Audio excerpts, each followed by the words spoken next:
हम सब अत्यंत सौभाग्यशाली हैं। श्री राम जी मंदिर में भगवान श्री राघवेंद्र का उनके साथ साथ उनके परम भागवत श्री आंजनेय श्री हनुमान जी महाराज, भूत भावन भगवान शिव, शंकर जी सपरिवार शिव पंचायत और आदिशक्ति भगवती जगदम्बा सबका दर्शन करके अपने जीवन को धन्य बना रहे हैं। मंदिरों में आते हैं, हृदय में एक भाव होता है कि भगवान के दर्शन से पाप क्षय होता है।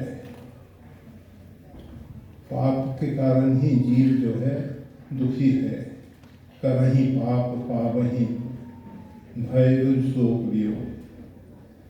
जीवन में जो भी दुख आता है उसका मूल कारण है पाप, और भगवत दर्शन से हमारे पाप नष्ट होते हैं। परंतु आश्चर्य है, वो जो परमात्मा है असंख्य रूप में, अनंत रूप में, सार्वभौम अस्तित्व में स्थित है, और फिर भी हम सब दुखी हैं। प्रत्येक व्यक्ति अपने जीवन में चाहता है दुखों का क्षय हो, दुखों का अभाव हो, जीवन में परम सुख परम शांति मिले। परंतु हमारी चाहना से क्या आज तक हम सुखी हो सके? हमको शांति अर्थात परम शांति, यह नहीं कि क्षणिक शांति, यदा कदा क्षणिक सुख क्षणिक शांति मिल जाती है, परंतु जो परम सुख है, परम शांति है, उससे हम सब वंचित हैं। और जब तक जीवन में हमको परम सुख परम शांति की प्राप्ति नहीं होती, तब तक हमारे अंदर एक अभाव बना रहता है, और उस अभाव की पूर्ति के लिए हम यत्र तत्र भटकते रहते हैं।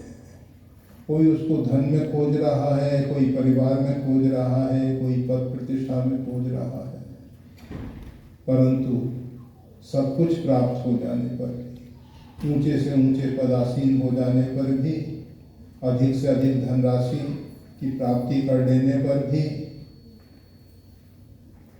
अनुकूल परिवार होने पर भी जीवन में सुख शांति नहीं मिल पाता। एक व्यक्ति परमात्मा की कृपा से सब प्रकार से उच्च पदासीन है, उसके पास धन की बाहुल्यता है, उसके साथ साथ परिवार भी उसके अनुकूल है,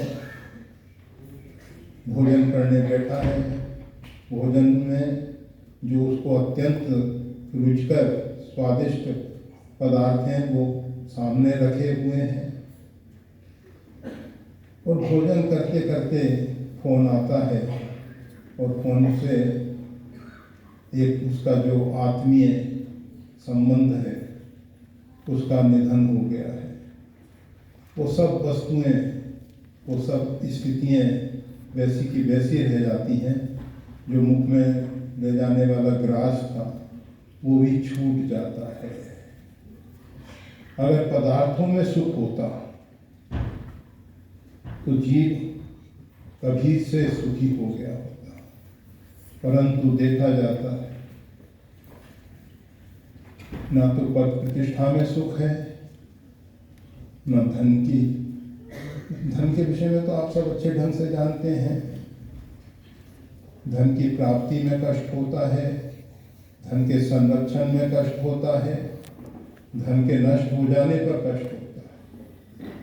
तीनों स्थितियों में, प्राप्ति में कष्ट, संरक्षण में कष्ट, नष्ट होने पर अतिशय कष्ट। जो धन प्रत्येक परिस्थिति में दुख दे रहा है, उसमें हम सुख की कल्पना कर रहे हैं, हम उसके पीछे दौड़ रहे हैं, दिन रात एक कर देते हैं, परंतु सुख नहीं मिल पाता है। सुख तो केवल भगवान के आश्रित है।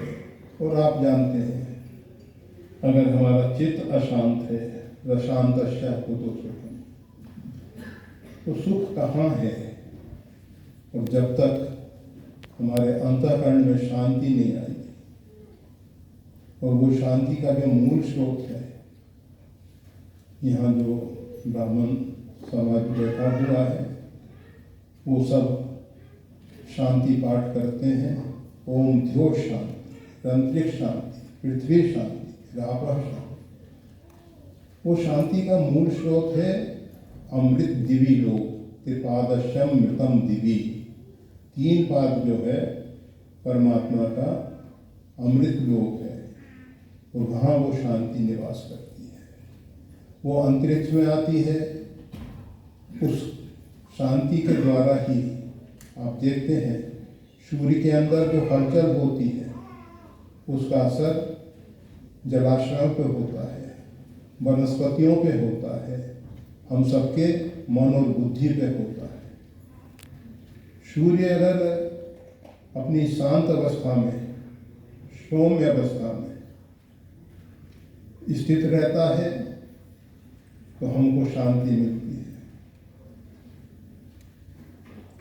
सूर्य से वो जो शांति है पृथ्वी पे आती है, और पृथ्वी पे फिर ये जो मंदिर मठ बने हैं, अभी मंदिर मठों की जो बनावट है, वो भारतीय जो वास्तुशास्त्र की व्यवस्था है, उसके हिसाब से होना चाहिए। वैसे किसी भी प्रकार से मंदिर बना अति उत्तम है, सर्वोत्तम है, बहुत अच्छा है, भगवान यहाँ विराजमान है, बहुत अच्छा है। फिर भी प्रसंगानुकूल कहना पड़ता है। मंदिर में शिखर होना चाहिए, और शिखर के ऊपर कलश होता है। कलश जो होता है धातु का होता है।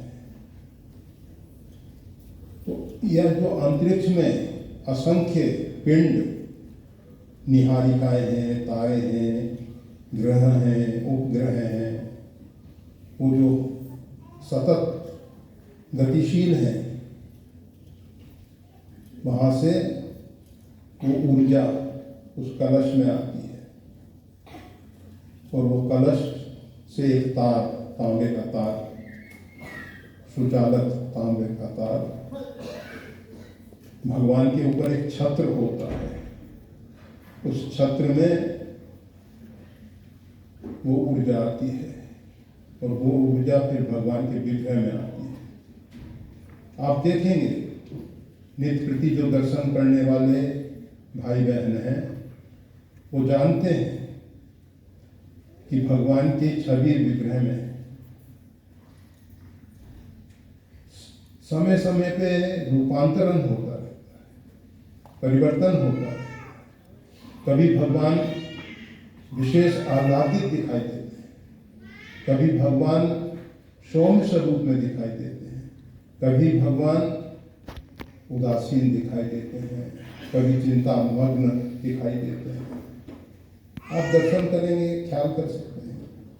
तो वो सब जो प्रभाव है अंतरिक्ष में, जो गतिविधियां चल रही हैं, उनके द्वारा हो रहा है।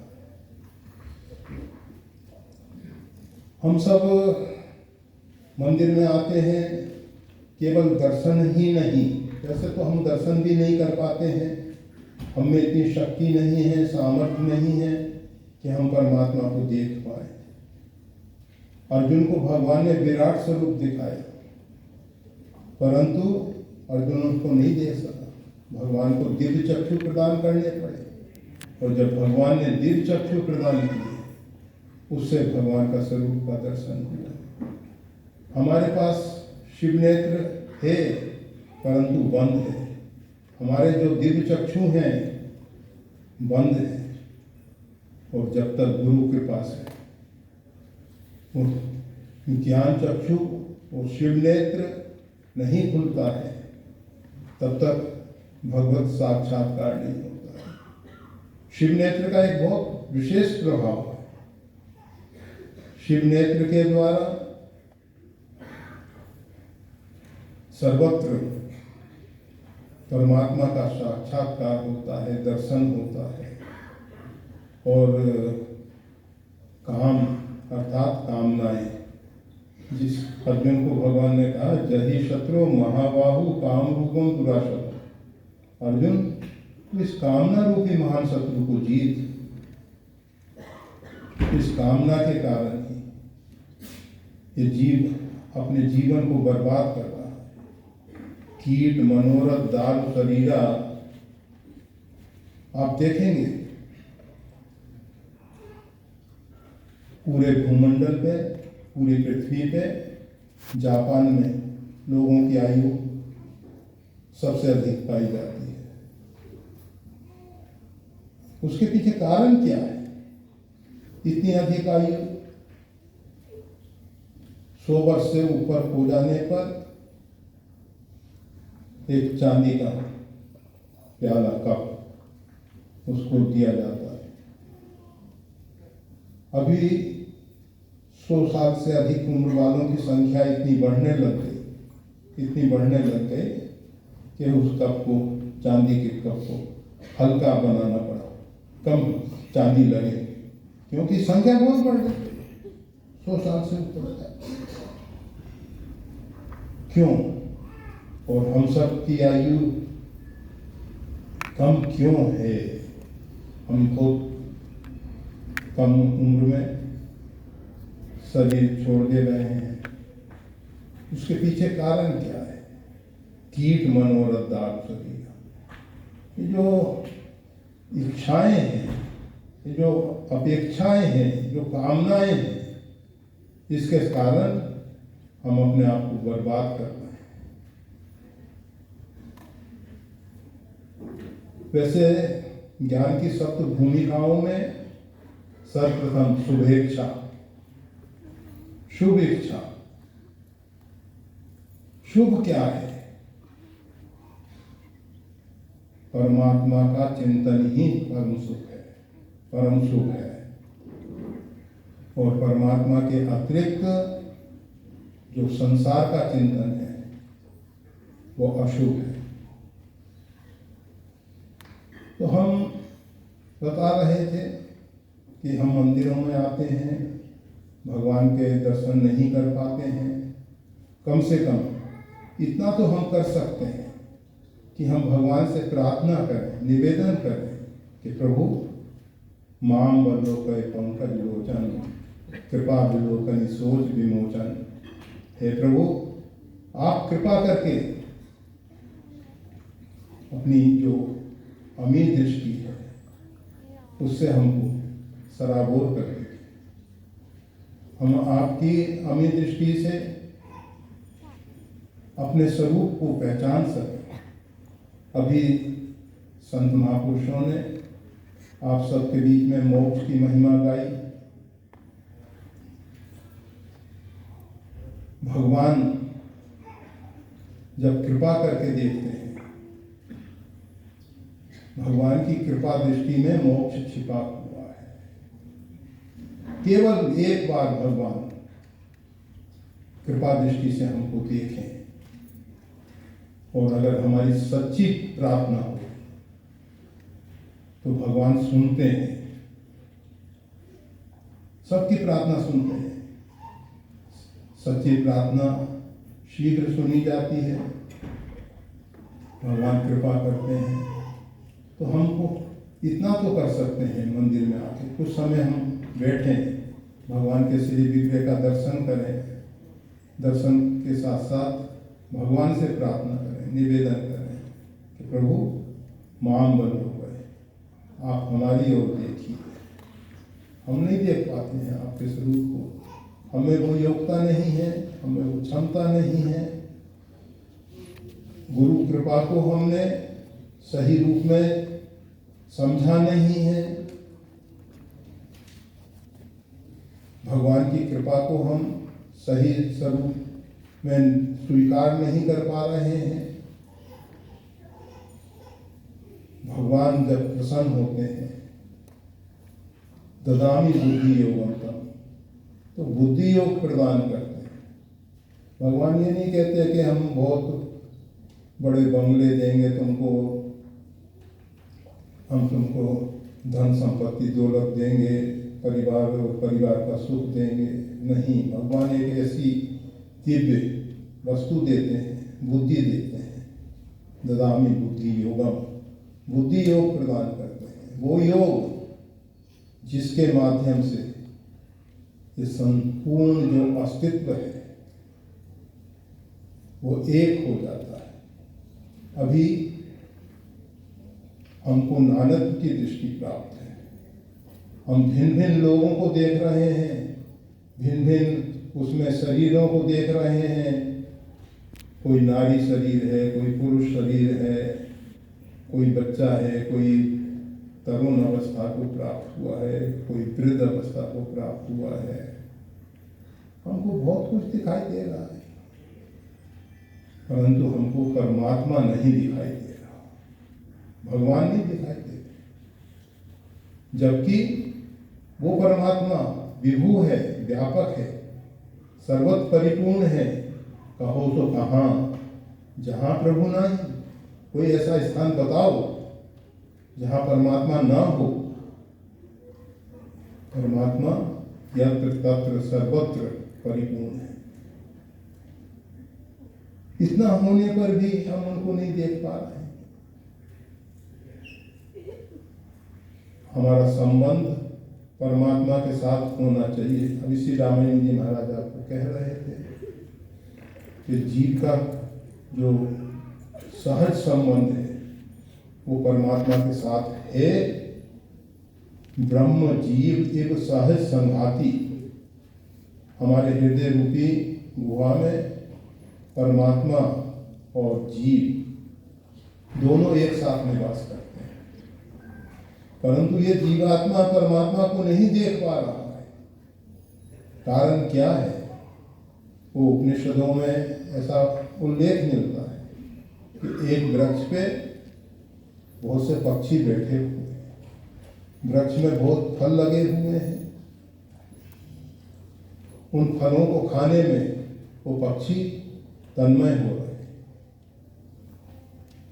खट्टे मीठे फल बड़े प्रेम से खा लेते हैं, परंतु जब कोई कड़वा कटु फल आता है तो एकदम, आप सबने अगर कोई कटु औषधि ली हो तो आप सब जानते होंगे, आयुर्वेद में बहुत सी कटु औषधियाँ भी हैं। और वो कटु औषधि लेने पे हम एकदम से गर्दन ऊपर करके चाहते हैं कि वो जल्दी नीचे चली जाए, मुख में ना रहे। कटु है, कड़वा है। तो उस वृक्ष में लगे हुए कटु फल उस पक्षी को ऊपर की ओर देखने के लिए विवश कर देते हैं। और वो जब ऊपर देखता है तो पेड़ के सर्वोच्च शिखर पे एक दूसरा पक्षी उसी जैसा बैठा हुआ। वो पक्षी जो है फल नहीं खा रहा है, खट्टे मीठे फलों में वो लिप्त नहीं है, वो निर्लिप्त भाव से बैठा हुआ। उस पक्षी के मन में एक आकांक्षा पैदा होती है, इच्छा पैदा होती है कि चलो हम भी उस पक्षी के पास पहुंचे। फिर रास्ते में उसको कोई खट्टे मीठे फल मिल जाते हैं, उनको खाने में वो तन्मय हो जाता है। बारंबार उसको जब कटु फल मिलते हैं, ये जीवन में दुख क्यों आता है आप सब जानते हैं। परमात्मा आनंद स्वरूप है। उनके द्वारा जो सृष्टि बनी है, उत्पत्ति हमेशा सजातीय होती है, विजातीय नहीं होती है। ये सृष्टि जो है आनंदमयी है, परंतु इसको हमने दुखालय बना रखा है। इसमें दुख की बाहुल्यता दिखाई दे रही है। कारण क्या है? हम खट्टे मीठे फलों में तन्मय हो जाते हैं। और जब निर्वही दीन दयाल लाको, जब रघुनाथ जी कृपा करते हैं तो कटु फल हमारे को खाने को मिलते हैं, और वो कड़वे फल हमको परमात्मा की ओर ले जाने में सहायक होते हैं। और जब जीव परमात्मा के पास पहुंचता है तो पाता है कि वो और हम दो नहीं हैं। तो ये जीवात्मा जो है संसार के सुख भोगों में आत्मस्वरूप को भूला हुआ है, परमात्मा को भूला हुआ है। ना तो अपने आप को जानता है, को हम मैं कौन हूँ उसका बोध नहीं है उसको। और उसको ये भी बोध नहीं है कि परमात्मा का क्या स्वरूप है। कहने के लिए कह देते हैं कि परमात्मा सच्चिदानंद घन है, परंतु ना तो हमने सत्य को जाना है। सत्य के विषय में लोग कहते हैं नेत्रों का देखा सत्य होता है, परंतु अगर हमारे नेत्र की जगह हाथी के नेत्र लगा दिए गए होते तो हमको ये आकृतियां बहुत बड़ी बड़ी दिखाई पड़ती।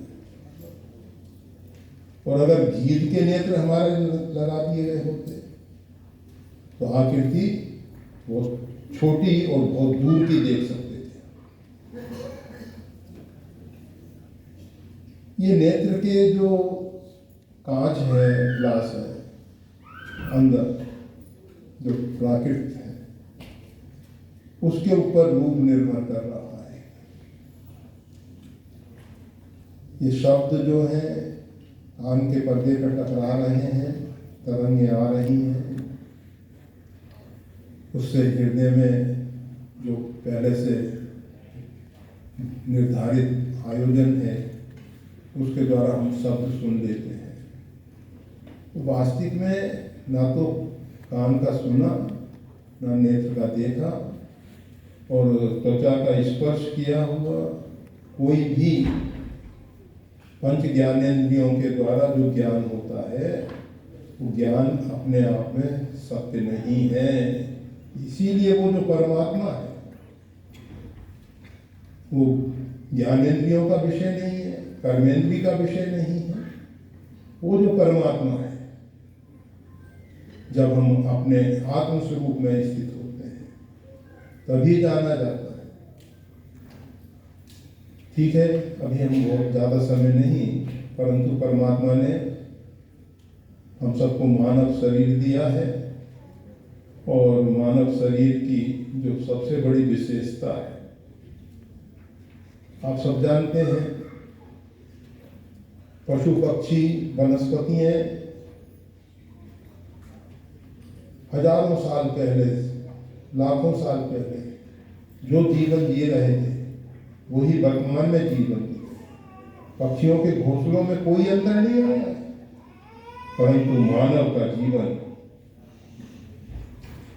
हमेशा बदलता रहा है, बदलता रहा है।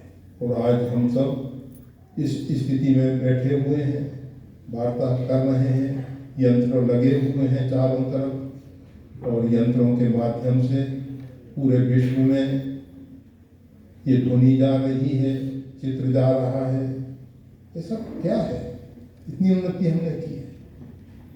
अर्थात मानव को परमात्मा ने चेतना को विकसित करने का एक विशेष अवसर दिया।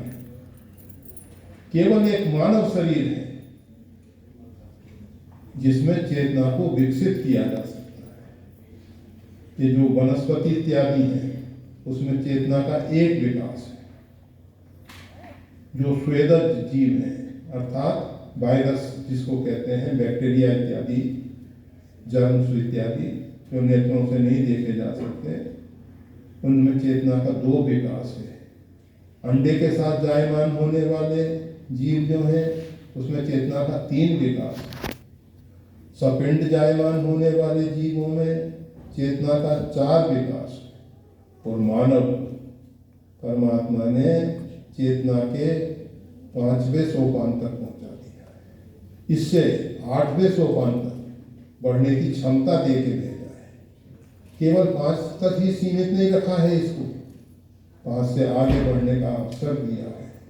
हम चेतना को विकसित कर सकते हैं और विकसित करके 8 तक पहुंचा सकते हैं। 8 के बाद जो चेतना का विकास होता है उसको कहते हैं अवतार, महामानव।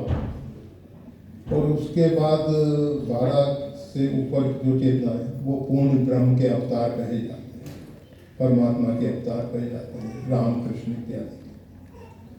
तो भगवान ने हमको विशेष कृपा करके मानव शरीर दिया है और मानव शरीर चेतना को विकसित करने के लिए दिया गया। ये नहीं कि जैसे आए थे रोते हुए आए, रोते हुए चले जाए, इसके लिए जीवन नहीं मिला है। केवल नाना प्रकार के भोगों को भोगते हुए जीवन को बर्बाद कर दें, उसके लिए भी हमको शरीर नहीं मिला है।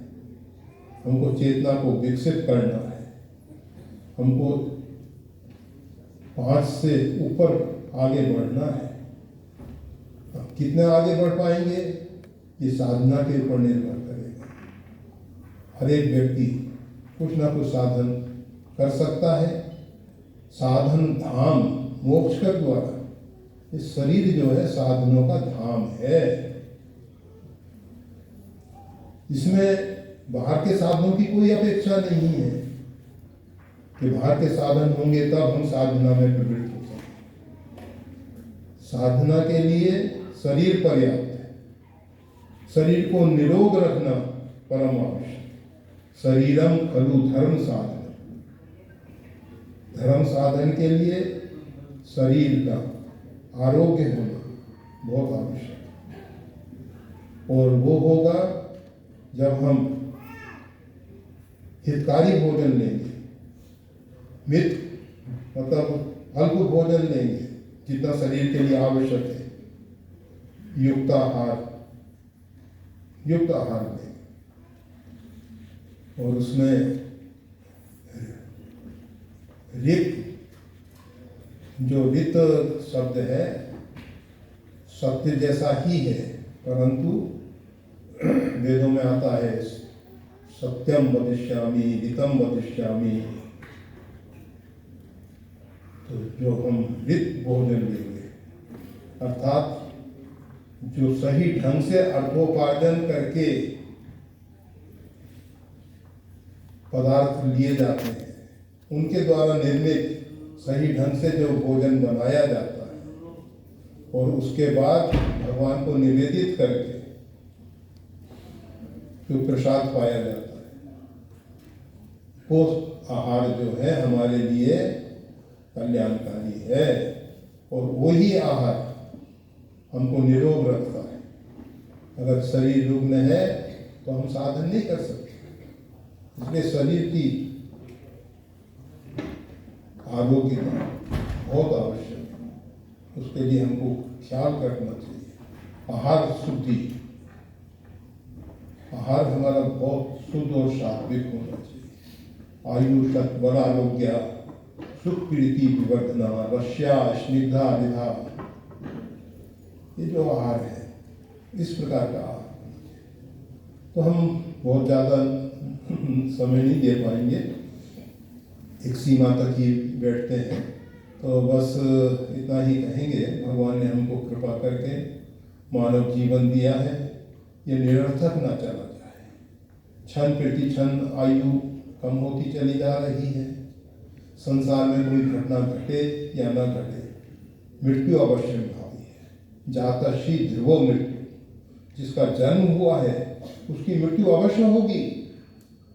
ऐसा आज तक कोई नहीं जन्मा जिसकी मृत्यु न हुई।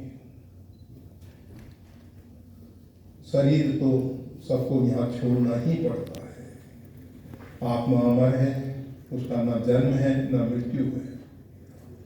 तो भगवान ने हमको जो शरीर दिया है क्षण भंगुर है, क्षण प्रति क्षण आयु कम होती चली जा रही है और हमारी यात्रा मृत्यु की ओर बढ़ रही है।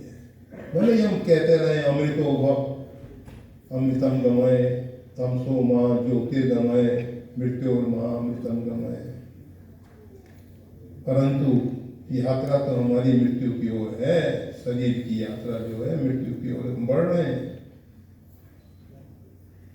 हमको चाहिए नहीं मृत्यु, हमको अमृत चाहिए, परंतु जो भी तो भगवान ने कृपा करके हमको मानव जीवन दिया है।